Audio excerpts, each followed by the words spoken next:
anyone on my social media that I find distracting or I feel any element of questioning myself. It's not because I don't like them. It's just because it's good for my mental health to unfollow. So that has made a huge difference, huge difference. Welcome back to another episode of Unmasked Founders, the conversations behind the highlight reels. Today I have with me Ashleigh Goodchild, the founder of PM Collective and SoCo. Thank you for joining me, Ash. My pleasure. There was almost like a fear of, well, once I crack this, like once I let myself feel all the pain that I haven't let myself feel, what if it breaks me? Like, what if I can't come back from this? I guess business has probably reminded me how grateful I am for being independent and making some really good decisions. But I'm also I put a lot of power into the universe and karma. Yes. And live with abundance that I just trust that it always works out. And Welcome to Unmasked Founders with Lezly Kaye. This is the podcast that goes beyond the highlight reel of entrepreneurship. Instead of focusing on the accolades and achievements, this show explores the real moments that shape founders, the challenges, the breakthroughs, and the lessons that transform both the business and the human behind it. Hosted by me, Lezly Kaye, an entrepreneur who has built empires and discovered the cost of success. Unmasked Founders is a space for honest conversations about growth, resilience, and staying true to who you are. Whether listeners are just starting out or scaling to the next level, this is where real stories are told. Welcome to Unmasked Founders, a conversation with me, Lezly Kaye. Welcome back to another episode of Unmasked Founders, the conversations behind the highlight reels. Today I have with me Ashleigh Goodchild, the founder of PM Collective and SoCo. Thank you for joining me, Ash. My pleasure.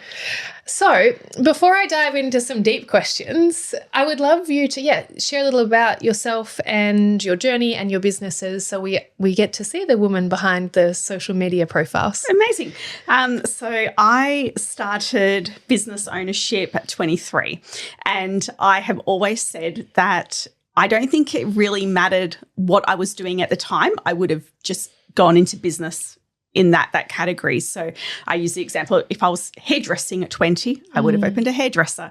I just happened to be in real estate and opened a real estate. But before that, when I left school, I started doing naturopathy. Oh, wow. And I was studying that, and I got to a point where all I had was about 100 massage prac hours to do. And you know when you finish like all your study and you just got that tail end of it, it was really hard to stay motivated, and I got offered a job and I just chased the money, basically as a receptionist, and those prac hours fell further and further behind, and the idea of massaging or, earning some decent money in a real estate, it was a pretty easy decision as an 18-year-old. So I did that. And what happened was I stepped into a role where the business owner was a flight attendant and a pilot. And they had just purchased the business from a deceased estate. And they had no idea what they were doing. And I stepped in, and clearly they needed some help and some support. And we sort of just learnt everything together. Payroll, how to manage properties, like just how to run a business, because they really just didn't have any idea. And that just sort of led to really loving real estate. I love being thrown into the deep end and just figuring it out. Saying yes and working it out later is definitely something that I do a lot of. And then I worked for a business that had a boss that I just didn't agree with their values. And it was at the same time my brother-in-law, he was working with another director who also didn't share the same values. And we just decided at that time that we would go work for ourselves and open SoCo. So my brother-in-law, he's married to my older sister. My older sister is 12 years older than me. So I've known him since I was 6. Wow. And he was 18. So very much a brother relationship, and known him my whole life. So we're in business together. We are complete polar opposites. We actually just celebrated our 20-year anniversary. I saw. Congratulations. Yesterday, which was great. And it's really interesting to reflect on the business journey because I am someone that I wouldn't suggest that I have had trauma or pain or motivation to go into business ownership. And I don't have that same story that other people did. I just did it because I'm always thinking ahead and always wanting to be independent. But I don't know where that came from. And, just always wanted to have a business that could accommodate children, that could provide the family an income, and was just always looking at the future me and what I wanted. And 20 years later, it's here we are. Here we are. We're still in business for maybe another 10 years. I love it. It gets harder. Human beings are hard. Real estate is hard because you're dealing with so many people. Yes. But yeah, you just get better at playing the game, I guess. My first job was in real estate when I was 17. So, high school dropout, moved to Perth and just rocked up in this real estate reception, got put through my REWA license, business administration, and that sort of kickstarted my career into sales. So I wish I was smart enough to start a business when I was 23, but I was not. I was definitely in my irresponsible era in my 20s. But yeah, that was the catalyst that pushed me into recruitment because I got sick of putting on a suit on a Sunday. So I was in my 20s as a real estate PA and I was like, I'm not waking up on a weekend anymore and putting on a suit and opening homes. And that's how I actually started in recruitment because real estate sales, loved it, but I did not love the weekends. So yeah, how interesting. I would love to know, you have this big career and you started young. Oh, also, just for those listening, you don't have to have trauma to be successful, but also trauma, there's two types. There's big T trauma, which is too much, too fast, too soon. So any form of assault. And then there's actually what's called little T trauma, and it could be not enough for prolonged periods of time. So I'm sure we'll get into some of your backstory in this conversation. But yeah, a lot of people associate trauma with big events. Trauma could just be that your mum never told you that she loved you, or your dad never hugged you, or you witnessed your parents fighting and maybe they fought themselves, but they thought they were keeping it from you, but it never did. So just an interesting fact for those listening, trauma doesn't have to be big T trauma for it to affect your life. And our parents are constantly shaping us. I have big T trauma, so I try and parent my son in a way that I'm like, please don't let me fuck him up too badly. But it will, inevitably. Yeah. I like to travel. So even, when I first separated, I would travel for 3 weeks at a time. I'm aware because of everything I know that will form some sort of abandonment in him. And all we can do as parents is minimize the effects and, in my view, be available for our children when they come back to us and say, I'm in therapy and my therapist said, because it's bound to happen. Yes. So, yeah, I just wanted to classify that for anyone listening because I think, I have big T trauma and people compare sometimes and I'm like, guys, honestly, we all have trauma, I promise you. It doesn't need to be big for it to have affected us and we don't need to remember it for it to have affected us, but we do. It's kind of part and parcel of having, I don't know about you, I was still growing up with my children. Like I feel like I'm only just figuring myself out now and my son's 8. So God knows how I was showing up in the first 8 years of his life or 7 years of his life. So I feel like I'm more reckless now. I feel like You've done it all backwards. I have absolutely done it backwards. Perfect. Like my 20s, I owned the business and I had the children and I was sensible and I never traveled. I never lived with a friend. I never did any of that. Like I'm probably more irresponsible now, like with my travel and doing stuff. And I just find it really interesting and like being in a lot of sort of support groups and all of that now. I guess the reason why I mentioned sort of the potential trauma or the reasons why people get into business. I've always been surrounded by people that have got into business because they have there's been a reason for it, whether that's because there's been a desperation because they need money because they've recently separated. They have to make it work. Yes. There's a reason why it had to work for them. And I've just had a very easy. I love that for you though.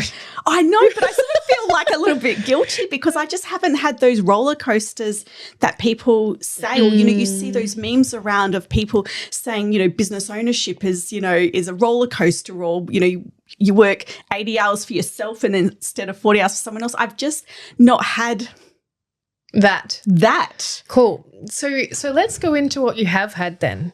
Talk to me about some of the moments in business where you felt like perhaps you wanted to give up, or maybe something went wrong and you were like, how am I going to move forward from this? Because I agree.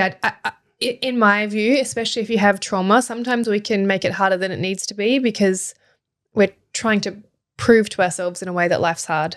So business then has to be hard.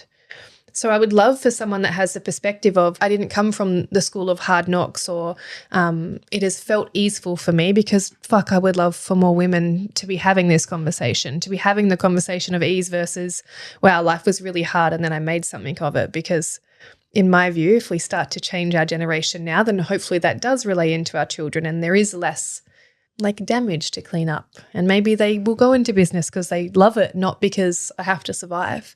So talk to me about some moments in this journey of I can't do this, or I think I'm going to quit, or whatever that might have been. I knew you were going to ask that question. And that's probably why I was awake all night last night. I do reflect on that specifically because it's been our 20-year anniversary and reflecting on that journey.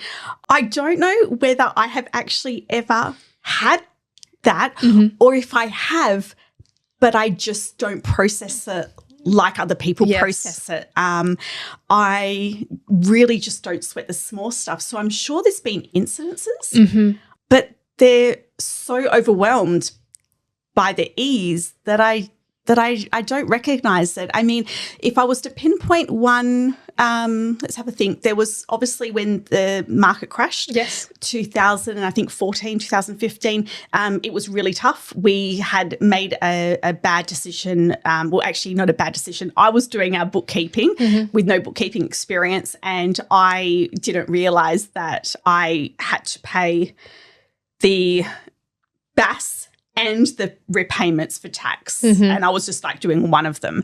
And we ended up having a tax debt of a couple of $100,000 without sort of realizing it just accumulated. And that was a point where I realized that I was saying yes to everything. I think that was probably one of the biggest mistakes I made, is trying to save the business money. And I was just doing everything that I possibly could. When it came to bookkeeping, I remember saying to myself, I will just do that after hours. It's an easy job to do in the evenings. And it resulted in us having this tax debt. Granted, it was after, 10, 15 years of business.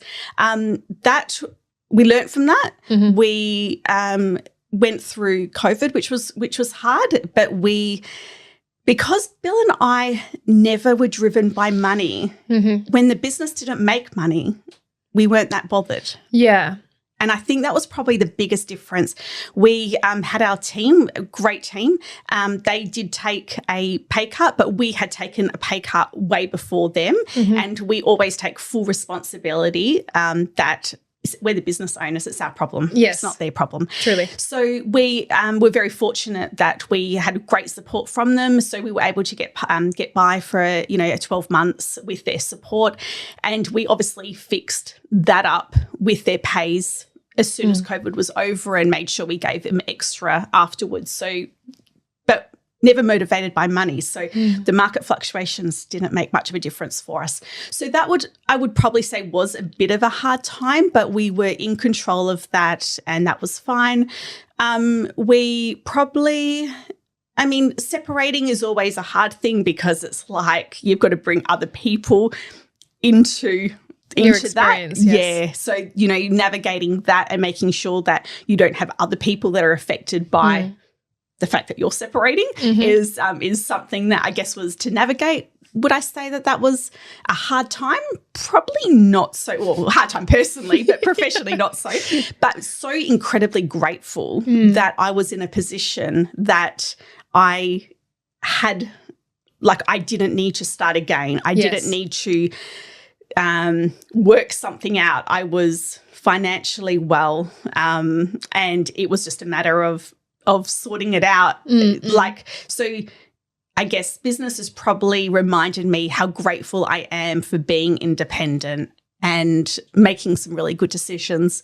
But I'm also incredibly, I put a lot of, a lot of power into the universe and karma. Yes. And live with abundance, that I just trust that it always works out. And it's even if something bad happens, I'm like, what have I learned from this? I just have a really weird. Oh, I don't think it's weird. I think it's an asset. Like, listening to you talk, it sounds to me like you don't get like sucked into story of victimhood, or almost like you can be with the moment that's happening but not make it mean anything. And I think so many people, and me in times as well, it's like even your recounting of past events, and even to your words, where you're like, I don't know if I blocked it out, or because it just hasn't felt like a big thing at the time. The reason things feel like big things is because we make it. We make meaning out of something that's happening in our business. And similarly, because you haven't attached the need for money to your business growth, people that I've had conversations with about big lessons that they've learned, it's often because there's a story about worthiness. They've been making millions and now they're not anymore, and they have all of these outgoings and no cash to keep up with everything that they're doing. So they actually think there's a superpower in your capacity to not create story around things that are happening. But I do want to touch on, the separation and like business versus personal, because this is unmasked. This is who is the woman behind the business. And to some degree, like, what does it cost you to be this version of you, to show up in the calmness of everything's going to be okay? And has there been moments where you've desired someone to carry some of the load for you, or felt like perhaps, I get this sense that it's like there's such a resilience and a natural I'll be okay because I won't let myself not be okay. And inside of that, like the woman behind that strength, what have you noticed inside of always being the strong one? I was having this conversation on the weekend, and the lady I was speaking to, she was digging deeper sort of, in the conversation. And I would say that what it's cost me is being very unemotional. Like, so that the problem with being unemotional, great in business, but then in your personal life, being unemotional can cause, the feeling that your partner feels that you don't love them, or and you just have a different love language. And that was probably the reason for separation as well. With my kid's dad, that he probably didn't feel loved because I love work so much, loved helping other people. So that takes it away the feeling of your partner that you maybe don't love them as much, which of course you do. It's just a different love language. So, and it's recently come in with my partner. We've been together for 6 years, and now that we live together, now we don't live together, it's like finding that place, because I am such an unemotional person. How do you find, how do you show someone that you love them when you can't be there every day to, look after the household or do the feminine duties that I do put high value on inside a household? How do you express that? How do you express that? And I'm not a word person. So, he would send me these beautiful text messages, like beautiful lovey-dovey text messages. I don't know how to respond, because I'm so in my brain that I just like, I don't like the message, but I love heart the message, and that's my sign of, being emotional. Thanks, babe, I'm with you. That's right. That was same. But it's like, but then it just really comes down to those honest conversations, and me expressing to him that I show my love by by this. So an Acts of example, service. yeah, correct. So an example would be he's got a motorbike. We were meeting at the Subi markets.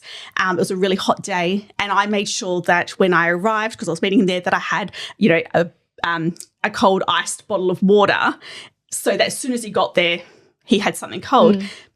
But I find myself having to verbalize that and say, hey, this is my love language, like just making sure he's aware of it. Otherwise, it can go unnoticed. This is my love language. I knew that you're going to be hot, so I bought you some ice water so that you can have a quick drink before we have dinner and spend the night. So it sounds really weird, and it can probably sound a little bit cold, but when you, I guess you just have to communicate it and talk through it. And I guess going as well, children, I'm also not a maternal mother. Yes. So that's probably what it's being in business has cost me, is not being able to explore my emotional side. Oh, I think. Yeah. Do you want to explore your emotional side? Not really. I'm quite happy. Well, do you know what? It doesn't affect me. It probably affects people around me more so. I do see it in my children. Yes. That they are also quite unemotional. Yes. I guess time will tell whether that's a problem. But like Millie, for example, she has got this boyfriend, beautiful boyfriend, and I've had to tell her, it's like you want your children to be strong and unemotional, especially your daughters, but you also want them to have a softness. So I am finding myself having to teach her, okay, Mill, I know that, I don't normally accept apologies because I'm a little bit annoying like that. I said, but, you've got to have some little flexibility. But because I don't have that. It's hard to model. How do you model that? Yeah. Yeah, this is really interesting, and I'm going to ask some deep questions. So at any point, if you don't want to answer them, feel free. Take what you're comfortable with in this. Yeah. Because I used to be the same. So I'm also going to try not to project my experience onto yours, but just more to anchor in what my experience was like before my spiritual awakening was very similar. So I built 8-figure companies, and part of my spiritual awakening was because I realized I didn't feel emotion, and so I wanted to explore that. And more so because I had my son, and I was very similar. I was like, how do I raise a child when I don't even know, I don't even know how to feel emotion? And similar would serve me in boardrooms because, I would sit at boardroom tables, and truthfully, and I speak about this, I was the woman that bagged at other women because, one, there was a bit of fear of, well, I don't want to make space for another woman because I want to be special. And at that point, I did just fucking hate women with emotion. Now, I'm quite an emotional person now. I cry all the time. But at that point, before I started to look into this work and really do the healing, I was at a constant. And probably similar to, I built an 8-figure business easy in my sleep almost. I worked a lot, but it didn't feel like it cost me anything or it was hard because it's just what you did. I literally would be like, why the fuck is everyone whinging? This isn't even hard. Just pick up the phone, make a call, get a client, fill the job, the end. Job done. Yeah. Why are we making this bigger than it needs to be? So I can actually see through lines. But again, I'm going to try not to project. But I just want to share my story. So if anyone's listening, you could stay in Dore, where you are. In my view, life is much more beautiful when you feel it. And I would have friends say to me all the time, Lezly, why don't you just stop and smell the roses? And I would be like, because I don't give a fuck about the roses. I'm building this over here, and that's a waste of my time. I don't need to. So I hear the experience that you're having, and there's such a curiosity for me, because for me, I did get to a point where I was like, oh, I don't want to live in it felt shallow to me to not have a range of emotion because I wouldn't cry. And then I realized one day actually that because I wouldn't allow sadness or fear or pain, I actually couldn't really hold on to joy or happiness. It was almost like a constant sitting in the shallow. So I didn't go all the way up into happiness, but I also didn't go all the way down into sadness. And that was one of the things when I had my son, I was like, oh, I don't really feel anything. I feel quite numb to the experience that I'm in. And it was his arrival into my life where I was like, I wonder what would happen if I let myself feel. For me, and so for anyone that's listening, there was almost like a fear of, well, once I crack this, like once I let myself feel all the pain that I haven't let myself feel, what if it breaks me? Like, what if I can't come back from this? And especially because I'd never felt like my heart break before, it was almost like, well, if it breaks, will it be broken forever? I remember really clearly, actually. So I would have been, I want to say, how old am I now? 39, 34, 33 years old when I was separating from my now ex-husband. And it was the beginning of my healing journey, and I'd done some plant medicine, done a lot of breath work. I was high achiever on a mission. I was like, right, we're gonna figure out a way to heal all the things. And so I actually really approached healing with the same vigor and determination as success. And I remember one day after we'd separated, and it was literally like someone had just like turned on the tap, and I didn't know whether it was going to turn off.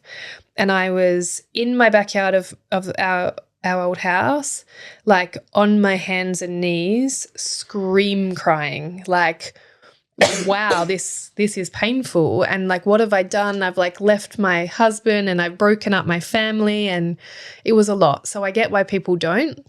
But I'm curious, like, even in your experience with your daughter, is it something that there's a curiosity around, or is it more, I don't even have time to explore this right now, maybe later?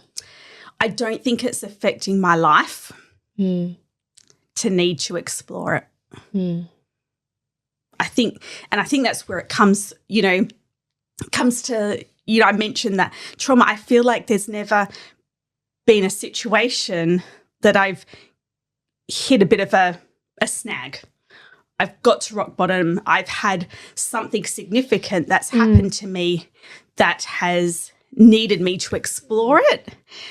I think that's what it is. So I think it's not affecting, or I don't think it's affecting me. I mean, I've got good relationships around me. I'm not seeing any common denominator arise for the need to explore it. Yeah, truly. So it's like there's not a pattern.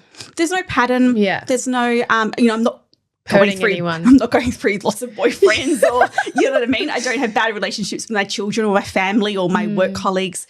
So it seems to be working for me. Whether that will change, I mean, I'm also very open to the fact that there could be something that happens in my life that will change that trajectory. But for now, you're comfortable. I'm comfortable. Not broken, why fix it? No, that's right. Is there anything you miss? Is there like anything that you witness where it's like, I wish I had access to that? Or I sense this curiosity from you because you ask a lot of questions and you're in a lot of like groups of women. That's how we connected, that we're this like thread of almost like curiosity to what's on the other side. So I get this sense that you're not a no, you're just I'm going to go down this path and see where it takes me. Absolutely. Absolutely. I'm curious at my own potential and curious at pushing myself constantly on a personal and professional level. What if? So I do it for that reason. Do I do it because I feel like there's a gap? I don't think that I've got any gaps for the need for that. But I am just very curious to continue progressing. I guess where I have a big issue is where I see people where they just stay still and comfortable. Yes. And I remember, I remember my mum saying this to me once. My business partner is completely the opposite. He's just happy. He's just happy with life, doesn't need to do anything more. And I always say that if you stand still, you might as well go backwards because the world is moving so fast. You have to stay in front. So many people don't do it. And I remember seeing, very judgmental on my part a long time ago, seeing someone that didn't look like they had much going for them on the street. And I said to my mum, imagine not having anything to live for. Imagine just being that person and just getting through each day. And my mum said to me, have you ever thought that maybe you're the unusual one and that he is doing what people are meant to be doing and you are the extreme? But I was looking at him being the extreme. And that was probably a big reality check for me. And I was like, that's very true. Like, I guess I do have that expectation that everyone should be doing what I'm doing, moving. Truly. And even in when I was like, I was cold and closed. You have a warmth to you. So there's like a nuance almost in your experience, which is why I said I'm not going to project my experience. There was no warmth to me. I was a bitch. Because I was afraid of feeling anything and letting people in. There was I had big T trauma. I wanted the world out here. The world was safe out here. But I almost want to speak to the nuance because I feel there's two things. There's probably people that are very similar to that are completely happy, like, I want to say well-adjusted, but I don't want it to sound like, as in well-adjusted, there's nothing wrong with you. No. I'm not sure if I'm well-adjusted. I assume I am. But well-adjusted in the sense that, yeah, like you said, like there's nothing wrong. And I'm very much in the belief that my medicine, I don't want to project my story and my medicine onto anyone, but yeah, there's the part of you that's always seeking for growth and more, and I know this because I know you, but for anyone that's listening, because I was the same, even though I didn't want to feel, I wanted to learn. And in fact, I did breath work as a way to reduce stress so I could work more to make more money. Okay. And that was my gateway drug. I thought I was going to de-stress, but actually I had a spiritual awakening. So yeah, I would love to deepen the conversation a little as to almost to this point where you said maybe you're the one that's different. Have you felt different? And has that made you experience almost like life in a different way or people in a different way because you see the world different? I definitely do feel different. I definitely feel that there are some situations that happen that I have to physically self-talk to myself to say, Ash, would a normal person be angry right now? That might sound bad saying a normal person, but I have to say, would a normal person be upset? Would a normal person be angry at this situation? Because I just find it really difficult to be angry or upset. And so sometimes I find myself saying, and I'm just trying to think of what happened more recently in the recent couple of months where I said that to myself. And I've caught up, Lindsay, or I've got a couple of close friends that I vent to, and they're like, Ash, you need to stand up for yourself. But I just don't, I just let it pass. And so maybe if anything, I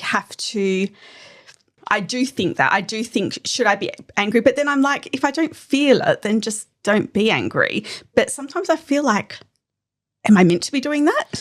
Yeah, so I'm going to ask an interesting question because anger to me sort of pinpoints boundaries. And you actually mentioned at the beginning when you first started your business, you would say yes to too much of the wrong things.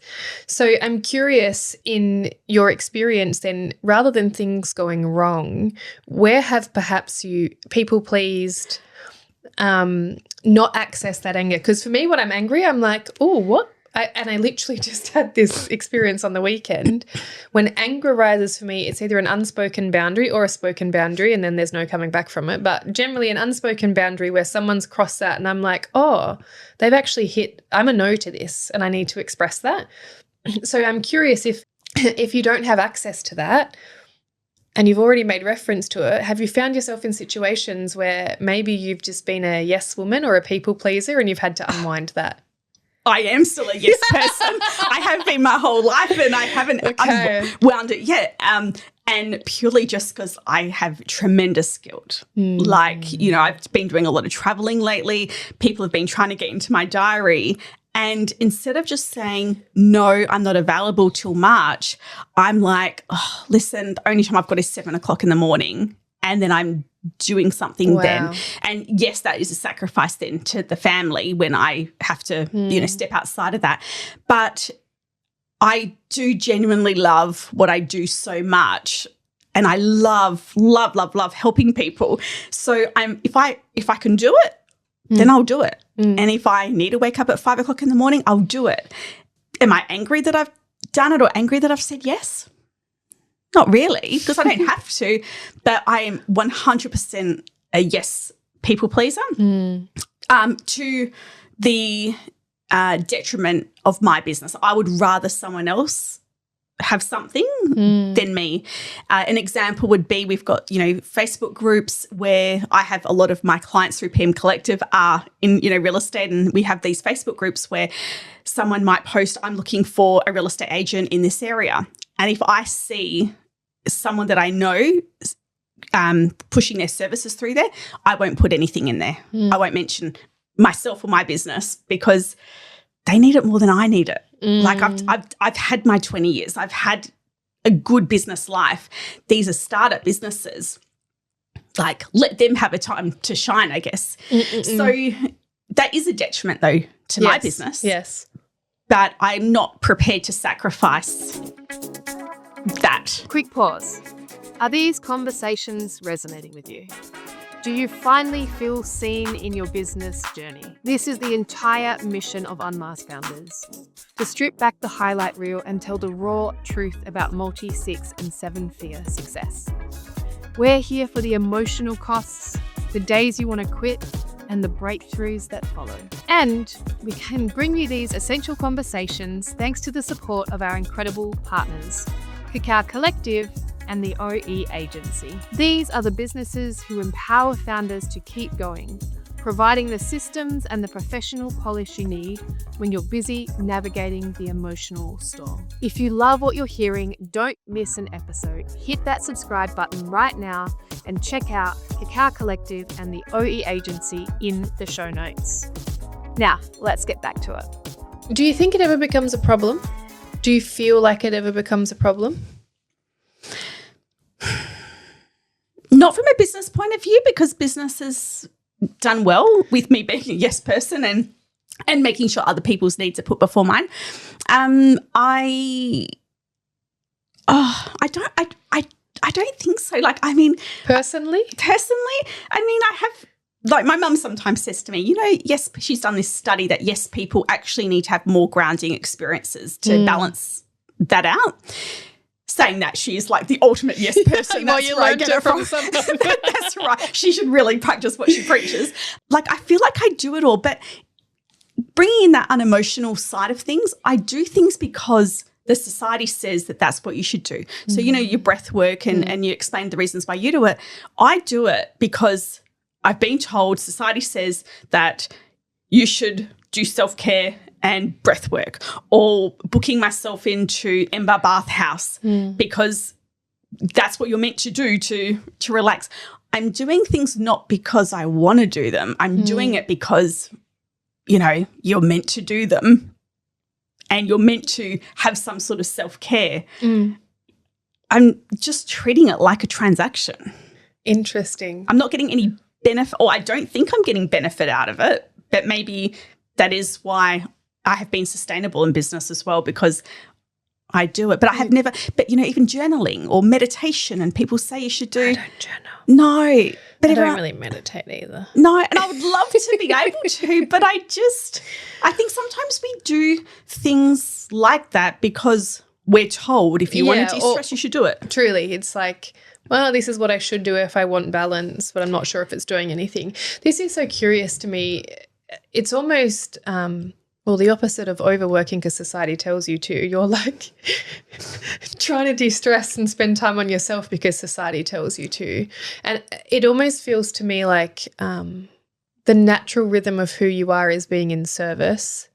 And you're kind of like, even in some of my questioning, it's almost like I'm not trying to find the broken thing, but trying to find the thing, right? Because in my view, there's always deeper we can go, and there's always more curiosity, but you have so much curiosity with everything. So talk to me about your experience with that in itself, almost like the projection of wellness from people onto you. Yeah, well, it seems to bother more people, the people around me more that I'm working too hard than what it actually does myself. Because again, society has put that on us that, you shouldn't have the hustle culture, you shouldn't work hard. But what if you actually really do like working hard? And people will always question that and say, you can't possibly think that. But I do. I think because I've got the choice. Yeah. That's a real big difference. It's not that I'm working because I have to. Yeah, I hear that. And even in our conversations, you do stuff. You have facials and you take time. It's like you've kind of in flow with what actually fills your cup. Yeah. And when I went away in December, I went away for the whole month with the kids and the family, my mum and my sister. And it was great. I barely opened up my computer. Do I think that was a better holiday because I didn't have to work? It was no different. It was probably nicer for my kids because, there has been holidays where they'll be like, oh, Mum, do you have to work this holiday? And, I shouldn't say most parents, but, I do the typical wait till they go to bed at night when you're away on holiday, do the late night emails, get up early, do them so they don't see you working. Yes. But genuinely it doesn't actually bother me doing it. But again, it bothers people around. So I'm also self-aware that, that's also, there's an importance there for the people around me to, like you're saying with children, how you shape them from what they see and perceive as well. So it's definitely bothers people around me more. I love traveling. I do all the things that I meant to do. I've got the choice. Yeah, I think choice is, you've touched on this a few times and I think it's critical because it's like, because of the foundations you built so young, you're at a place now where you can be in the reward of the work that you put in. And again, you're in networking groups, you do self-care, you are curious about places that might open up something inside of you. So yeah, I almost have caution when someone, I don't need it or I'm not interested, but they're not there's almost like there's no curiosity around what might happen or could happen. They won't put themselves in rooms that might ask something different of them or stretch them or crack into the emotion. So yeah, I don't get this sense that there's any avoidance, which is 90% of people that I talk to. It's like, oh, I don't need that and I don't feel any emotion, but really there's like a part of them inside that's screaming to be held or loved or to soften. And in this conversation, and the more I get to know you, it's like I get this sense that you're not in avoidance of anything. There's like a curiosity of like, oh, maybe I might open this door and who knows, maybe I'll cry for a week, but I'm not looking for it. And if it happens, I'll deal with it when it comes. So I think for me, the importance in almost the awareness around this conversation is there's a difference between having the choice and the privilege to choose which adventure you're going to go on and which door you're going to open. I definitely didn't have a choice with my spiritual awakening. It was like kicked me off a cliff and I was free falled for at least 12 months. And I do think that's what some people are in fear of. But again, like you have coaches and you're in experiences. Like I know Erica, your new mentor, is like all into the deep stuff. So if you're in avoidance of something, you wouldn't seek that stuff out. Yeah. And I more want to bring awareness to if you're not putting yourselves in room that might stretch you or shift you or change you, that would probably be a red flag for me. And given that this is called Unmasked, it's almost like there's nothing to unmask here. I know. I feel a little guilty. You don't need to be guilty. This is great because I think, again, it's like, it doesn't have to be conversations about the turmoil or the trauma. It can literally just be, and I'd be curious, like, what have people labeled you? Because I feel like you know who you are and you know what your capacity is, you know your emotional range, you know how that impacts people around you. Again, we've had like walk and talks and there's been a lot of curiosity around some of the deeper conversations around relationship and children and that sort of stuff. So I know there's a curiosity, but I'm curious because I imagine a lot of people will assume a lot about you because of the way you show up in the world. So yeah, talk to me about how that's impacted you and what you've been labelled with? Yeah, I would say, actually, I just want to quickly also just touch just on the previous conversation, that one thing that I always do is think, what's the worst thing that can happen? It constantly goes through my mind. The worst thing that could happen is I might lose some money. Worst thing that could happen is I, will have lost a week, of work or whatever. But if you always know what the worst case scenario is, you're never scared of that happening. Truly. So that's something that I'm always, every decision I make, I know what the risk is and very much happy to take the risk. The way people perceive me is really, really interesting. And I think that one struggle that I have a little bit at the moment with PM Collective specifically is that because I do it for fun and I probably just look like a super relaxed, whatever type person, that there are other people that find business ownership hard, are doing a similar business seriously, trying to make a career out of it, trying to, build a really good income and business out of it. And here's Ash doing it just as a passion project because she's bored. You know what I mean? And that can sometimes be very offensive to people. But I'm very fortunate that I've had those people talk to me about it. And, I can understand where they're coming from. So that was definitely a perception. I think as well a perception with what I do through PM Collective in comparison to SoCo is that people that don't know me would think that there is an ulterior motive. Why is Ash spending time helping other real estate agents through PM Collective? Why is she putting time and energy into supporting them? We did 210 coffee conversations around Australia last year. Why does she do that if she's not doing it for money? Well, maybe because Ash really likes giving back. But people that don't know you just assume that you've got an ulterior motive. And there is absolutely no ulterior motive. To the point, I would probably say there's actually more protection if you are involved with PM Collective, because I did have a situation where someone from one of the coffee convos had wanted a job. And I said, I'm not prepared. I wouldn't sleep at night. It'd be like, taking your friend's boyfriend. Like I just wouldn't do it. So I'm sure you're fantastic, but I'm not willing to step over that boundary. So I would argue that your team's safer coming along, to these catch-ups than what they would be without it, because there would be no loyalty there.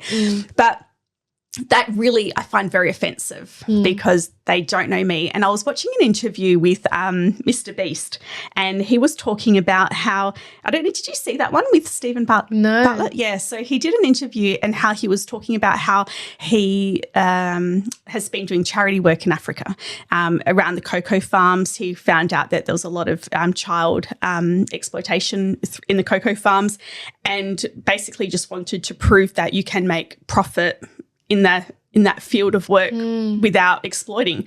But he got constantly questioned, and the negativity on his socials around that, where people out there buying Lamborghinis were getting all the good stuff, but you're out there helping people and people are questioning it. I sometimes find that happens with me. I think when you do good, people wonder why. But then that's a bit of reflection of themselves. On them. Truly, it always is. Like I would do it for free if I could. Like genuinely, I would do it for free. But then I'm also in the position that financially I can. Yes. And that is probably maybe what people feel. A bit of unjust towards. Correct. But I've also done the work. I've done the work. I've done 20 years of hard business, like to get to that point of being able to, do philanthropic work and work with foundations. So, like, I don't know why people would. Well, I think, it's like this choice piece that you're speaking to. It's almost like the jealousy of, I want to have the choice. And also not every person that has the money and capacity to offer help is genuinely offering help. I think in the world that we're in, you don't know who or what to trust. And I think especially in this day and age, like trust is eroding fast. So it's almost like judge first or assume the worst first and then be pleasantly surprised later, rather than almost like feeling like you were caught with the wool over your eyes if someone isn't actually a good person. I always trust first. Like, you have to give me a good reason not to, but you have my you can have all my passwords to everything. You know what I mean? Do the wrong thing, then I'll sort it out later. But it's just the essence of who you are. Like, even in the positivity of business and just like, yep, cool, we're just going to do it and get on with it. I think I really think it's like a superpower for you. I think a lot of the world is hurt and jaded. What do you wish more people knew about you? Like, inside of these perceptions and judgments and masks they're kind of trying to give you to wear, what do you wish more people knew? That it is possible to do things unconditionally, like, and, you know, that might not have happened in their life, but my whole life has been surrounded by unconditional. So unconditional support, unconditional love. So I would want people to know that. I want people to know that I purely am just in my own lane, doing what I feel's right, without being without being influenced by sort of other people's businesses and things like that. Sometimes people sort of say, where do you get all that ideas from? Well, my brain just has them. I just am very much running my own race. And when you say that, like, what do you wish more people knew about you? I feel like I'm pretty transparent anyway on socials. So I feel like most people would know the good side and the bad side of me. And I've always had that thought that the more that you share and the more transparent you are, the less people are likely to make stories up about you, because I'm not giving them any gaps. They see what they see.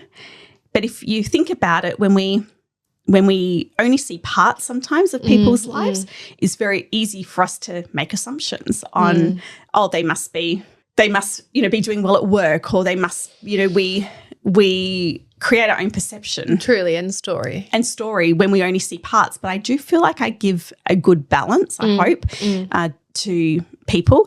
An interesting exercise I did a long time ago, I was looking for businesses that had under 100 properties because I was doing a free webinar for them. And I remember someone had approached me on Instagram to say, would love to be part of it. And I said to them, how many properties do you have? And they said 15. I think it was like 15 properties. And I was like, are you kidding me? Like, you look like you have like a massive portfolio, massive business. Everything was squeaky clean on their Instagram. And that was really a realization for me that everything you see can be such a perception. It's such an illusion. Such an illusion. It's the whole premise of this podcast, because I have struggled in business. And when I was like looking for motivation or support, I was just getting everyone's highlight reels and I was getting everyone's success, and it actually wasn't motivating to me, because when you're down here and you feel like everyone's up here, the cognitive dissonance between what you think is possible becomes way bigger. So I would get in these little patterns of, well, how am I ever going to get back to a 7-figure business if I feel like I'm starting from scratch again? And when I was thinking about what I was going to bring into a podcast, I was like, I'm doing this for that version of me. The one that wanted to know that maybe it's not all sunshine and roses. The one that wanted to know that some people that have success have had struggles. And I wouldn't say you've struggled, but you have a story, and there's a woman behind the perception that everyone makes of you. And I just really want to normalize the way that you show up and the way that I show up, or at least definitely try to show up in this authenticity, is I feel how everyone should. And yeah, there's so much illusion. There's so much, I shared recently that last year I didn't make 7 figures for the first time in like 2 years, and it broke me because I had a lot of identity, and it was actually perfect because I needed to be with that identity that I'd created. And so many people celebrated that and so many people DM'd me and said, I know that my coach has gone backwards and they're not talking about it. Yeah. And I'm losing trust because they post about all their successes, but I can tell that they're not doing as well as they were? And why aren't people having these conversations? Because I shared that vulnerability, it's just opened up so many conversations with people about, wow, thank God, because I'm struggling and I also was in a 7-figure business. There's a woman who was on the podcast a few weeks ago, which is about to be released, and she was like, she's got millions of followers. And she, on my podcast, expressed that she didn't hit 7 figures for the first time last year either. And again, the projection and judgment and story that people made up about that. So on one hand, I get why people try to hide, and we just need to be more honest. So there's a thing called the pratfall effect, and the pratfall effect is where people who are experts in their field actually become more trusting when people can see imperfections and the realness. And I think that moving forward with AI, you see those apps with like the professional AI video. Yes. And it's like, that's not actually what people want. And if I do a video for content and I have mistakes or I stuff something up, I leave it in there. I actually don't really watch my videos thinking, so I have time. I just post it. So I'm lazy. It's done. I'm not a perfectionist when it comes to it. But there is something to be said for that actually making you look like more of an expert. Truly. And I think actually I was in the group with you last year where I had an event and I didn't sell any tickets. Maybe I sold one ticket. And again, you see all these people selling all their tickets and then you think, what am I doing wrong? Why isn't anyone coming to my event? And I did post, probably the first time I've ever been completely vulnerable, but I did a post to say, guys, you are all complaining that you're burnt out, that, you need, time, you need this, you need that. And I've created an event and none of you guys are buying tickets for it. What's wrong with you? And I didn't word it like that, but I worded it in a way that it was being very honest to say, you guys are screaming for this. So why are you not getting tickets? And when you do that, you actually nearly always have a really great response. Truly. So I postponed it. I've got it on the 6th of March and now it's just about, so I think I've got 2 spots left for it, which is great. Do you know what I changed the word to? So this event has got a lot of breath work, life, what's the word that they use? Like a life reset, I guess, life rebalance. And that freaked a lot of people out. So much so. People message me to say, Ash, love to, but that just scares me. So I reframed it and called it a daycation. And people buy it because it's a daycation. Yeah. Sounds less vulnerable. Less confronting. Yeah, really. So it's really interesting. I find, the wording that you use sometimes with the marketing. I mean, daycation sounds like you're going to the Crown around the pool fair. Truly. Sounds fun, doesn't it? Yes. Being mindful of that. But then again, that's really just coming down to not what I want, what is, you have to meet people where they're at. You got to meet people where they're at. That's and I find that incredibly frustrating. We've got an event coming up and I see so many speakers and events repeating in our industry the same things over and over again. And maybe this is happening for someone that's listening in their industry. You have those big conferences and it's the same content. You go for a refresher, you go for motivation, but there's not anything new that you're really learning. Generally, you're going for networking and you're going for a reminder. So one thing that I am becoming quite frustrated at is repeating. So to the point at the next event, it'll be like, if you need to play catch up, you can do your homework in your own time. Truly. Because we're now at this stage. And if that's a little bit too advanced for you, that's just too bad. Because you can't just keep on doing these feel-good conferences. Like we've got to have some progression. Yeah. And you'll find with that, like the people that are meant for you will stay and the ones that have been craving this, and you'll probably get like a deeper community. And the ones that just want surface level and not to keep progressing will either find their way or find their way off the bus, basically. But I want to hear things and be educated with words that I haven't heard of. Truly. Stuff that I've got to go away and Google later because I have no idea what they were talking about. That excites me more. I've just subscribed to this AI email and it's difficult. like, you know, they've got all these shortcuts that you can do every week. They send you a new AI shortcut. And that excites me because I'm like, that's difficult. That's hard. Like, it's like a challenge. So I love that. Other people would go, that is too much for my brain. No thanks. No thanks. And I'll hire an AI expert for that. Correct. I love that discovery of just new things. New stuff. Yeah. Yeah.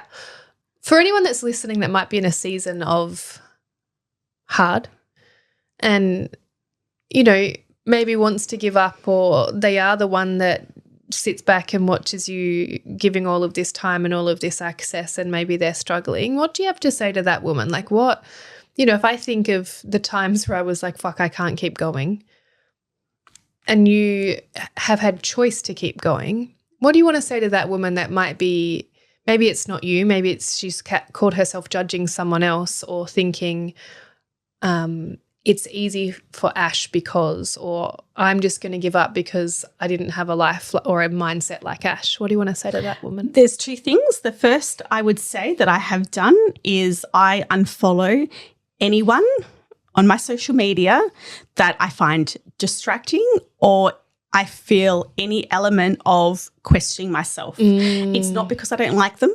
It's just because it's good for my mental health to unfollow. So that has made a huge difference, huge difference. Actually, there's three things. The second thing is I have been very lucky to surround myself with people that will question my attitude. And I can't stand people that just pat you on the back. Like, you know, some people need that. They've got friends and they don't have any friends that question them. Truly. Or tell them, Ash, maybe you know, you're not right this time. Yes. That's really so important, so important. I had the same discussion with Millie the other day. She had an argument with a boyfriend. Her friends were all in the room as a 17-year-old. They're all supporting her. And I came in and gave her a bit of a devil's advocate, and she goes, you're taking sides. And I was like, I'm not taking sides, Mill. I'm just concerned that the friends around you are all giving you a pat on the back and not giving you some honest. Being like, you're the problem. correct. Well, sometimes she is. So I just had to, I said, so that's why I just need to make sure you're open enough. And she goes, no, Mum, it's okay. This friend of hers, she goes, she's told me, you know, that I probably exaggerated. I was like, great. As long as you've got someone in your life that does that, that's all I ask. Truly. The third thing I would say is that, and I've just had a one-on-one with one of my team today who was feeling very overwhelmed, is that it's very easy for us to blanket everything together. I'm overwhelmed. I'm having a bad day. Everything's too hard. I guess this is just from a leadership and a management point of view, is I never allow someone to come in and blanket busy themselves. I need to know specifically. So the conversation I had with this young girl was, number one, do you still want to be in the industry? And it was a yes. Perfect. Next stage is, what is overwhelming? Don't blanket. Don't just say everything's overwhelming. I love this. I need specifics. Yes. So she came up with a few things. I said to her, if you were me, what do you think we should do with your position? And she gave me a few things that would help her. Amazing. And I said, listen, I don't think that is actually the root of the problem. I think this is the problem, which was an inbox management. So after all of her overwhelm, we have nutted it down to the inbox. And I think that people have to make little micro changes. It's like you can't. So we've got this agreement now for the next 2 weeks. We're going to use the support of her offshore team to help manage her inbox and given her a bit of a challenge for that. That's all we're doing. Like, yes, there might be other things there, but it's too overwhelming if we try and tackle it all. Yeah, I love this. I love this because I think so many people see a problem and it feels and looks so big, and breaking it down into micro manageable steps. I read a book once and it was talking about culture and bringing in high performance teams. And sometimes when you review your business, you get an elephant-sized problem. And I was like, well, how do you eat an elephant? One bite at a time. And most of us go to try eat it whole and be like, well, everything's fucked and I'm going to blow the whole business up and I'm overwhelmed and I can't see a way through. We're just dramatizing. And if we all took a breath and wrote a list of the things that were actually overwhelming us and tackled them one thing at a time, we would find a way through. Yeah. So we've got a plan that we're going to just do that for 2 weeks. Yes. Then I'm going to check in. Yes. And then, there's a plan for if that hasn't resolved it, then we've got the next step. But I think specifically for our industry, and maybe for other industries as well, we can Band-Aid fix so many problems. Now, it would be very easy for me to go, you know what, let's half your workload. You're feeling stressed at the moment. But I said to her directly, I'm not helping you professionally by doing that. Yes. Like we need this, the urgency that our industry has, the entitlement that some of our clients have, that's not going away. You just got to get better at playing the game. Truly. So I don't believe in removing stuff. I would rather work through it with you and give you support because, again, yes, she's had a really bad couple of weeks with some really curly situations, but that shouldn't define her whole career. Yeah. So I think that we Band-Aid fix. Truly. Or you might have someone in your workplace that, is really busy. And so you go, let me give you some support and let me give you some help. But are you creating capacity as well? And are you busy doing the right things? Correct. Because otherwise what will happen is you Band-Aid fix it. 3 months later, it's a problem again. It's a little bit like pay rises. Pay rises will satisfy someone for 3 months. But then they forget about it and the same problems are there. It's so true. I say this all the time. Don't motivate people with money if you don't know that's what they value. Yeah. Because maybe they want the same money but a Friday off. Yeah. How do you know? We just Band-Aid fix. Well, I'll give them a pay rise to shut them up for a few months because I don't want to actually deal with what's the truth of what's here and what I need to look at. Yeah. Maybe I need to change a system or a structure or get some support. I also love that you delegated that to your offshore team because not many people do. It's the whole point. In my view, and I have an agency obviously, so I'm biased, but weaving those relationships to support the foundations of the business you have is the whole point. Yeah. The whole point. But giving someone a VA and that isn't actually the problem is also a part of the problem. So I love that you have this like discernment and depth with how you solve problems because, I truly think if we shifted this to a founder lens and even a founder with a team, you're not just putting Band-Aid fixes on your team problems, which is what I see 90% of people do. And also you're not looking at the whole problem as in she had a bad 3 weeks. Most entrepreneurs do. And then they're like, oh, I hate my business. Well, maybe you just hate this part of it and you could outsource that and then that problem's gone. So I love that you've broken it down like that. And it's hard as a business owner to have flexibility. That's actually probably one thing I really struggled with during COVID was people working from home. Really struggled with it and had many a debate with people. I am now completely the opposite. And so I said to her today, listen, if you are having a bad day, I would rather you stay at home and stare at the ceiling for the day so that you can do a productive 4 days that week because you having a bad day is going into the next day and the next day. And I said, and as a business owner, I've now got 5 unproductive days of yours. Truly. I said, and to be honest, I probably wouldn't even know. Like I wouldn't even know if you're home staring at the ceiling. So I don't hear from her clients. She does a fantastic job. So that flexibility, and I think for people as a business owner to know what the goal always is. I've got a very long serving team, so I'm so grateful for that. And the team know what the goals are. So she knows that the goal is to increase capacity, that she needs her portfolio to get bigger over time.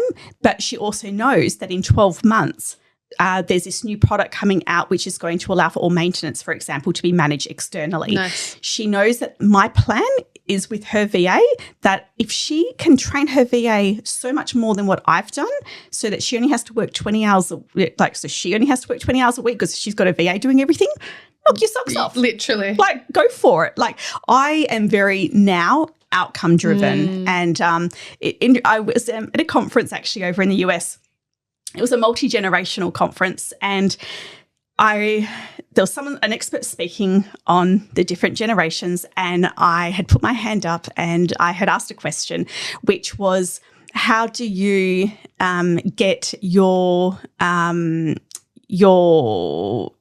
older people in your business to get better on their emails. I think that's what it was, to get better on their emails, to be quicker because they're on the phone the whole time, where someone else had a complete opposite. So he was trying to get his team to be on emails more and not on the phone. And we both had the same sort of problems, but with the different generations. Yeah. And I remember that the speaker said that in some people's minds, they start at A to get to B, C, D, and E. And then there's other people, the younger generation, go from A to C to B to D, but they still end up at E. But they just follow a different path. And that's something that I think was a real game changer for me, to understand that as long as they get to the outcome, it doesn't really matter. Truly. How they do it, and giving people full range to work and to bring their own personality into the business within your framework, of course.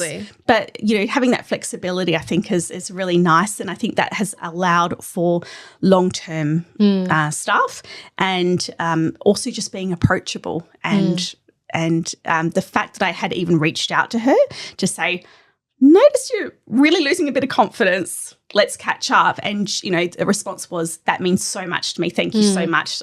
I'd love to chat on Monday, and that's what we did. That surprisingly is actually really hard. Confrontation's quite hard for me, but I know that it works, and I need to get better at that, which is why I'm working with Erica, that confidence and that confrontation, because I need to be. It's not that I'm not good at it. I need to be more comfortable with it, with doing it as a natural part of. Which is almost the integration of the people pleaser a little bit more, which I'm sure she'll be great at doing. So thank you for this conversation. It's been great. I kind of love when conversations don't go where I expect them to, and I love the perspective you brought around almost like projections, actually, and what it means to be comfortable with who you are and curious about what's available, and almost like not fitting to the mold of what everyone says you should be doing or the breakthroughs you should be having. So I love that deeply. Where can people find you? You've got an event that has 2 more tickets, so I'm sure that's on PM Collective, but what's coming up for you and where can they find you? So I have been really focusing on my personal branding on my Instagram. So I'm going to sort of say that Instagram is the best place to connect with me, which is just Ashleigh.Goodchild. That's actually thanks to Erica. I've got real streamlined avenue. It's Ashleigh.Goodchild on Instagram, and that's really where I'm sharing a lot of my sort of thoughts and opinions and experience as well. So very happy to have and connect with people there. Amazing. Thank you so much. Thank you. My pleasure. Thank you for listening to Unmasked Founders with me, Lezly Kaye. Follow Lezly Kaye on social media for more insights, and we'll see you in the next episode. You can find me at Lezly with a Z, Kaye. Check the show notes for how to spell my name. Remember, true success is built from the inside out.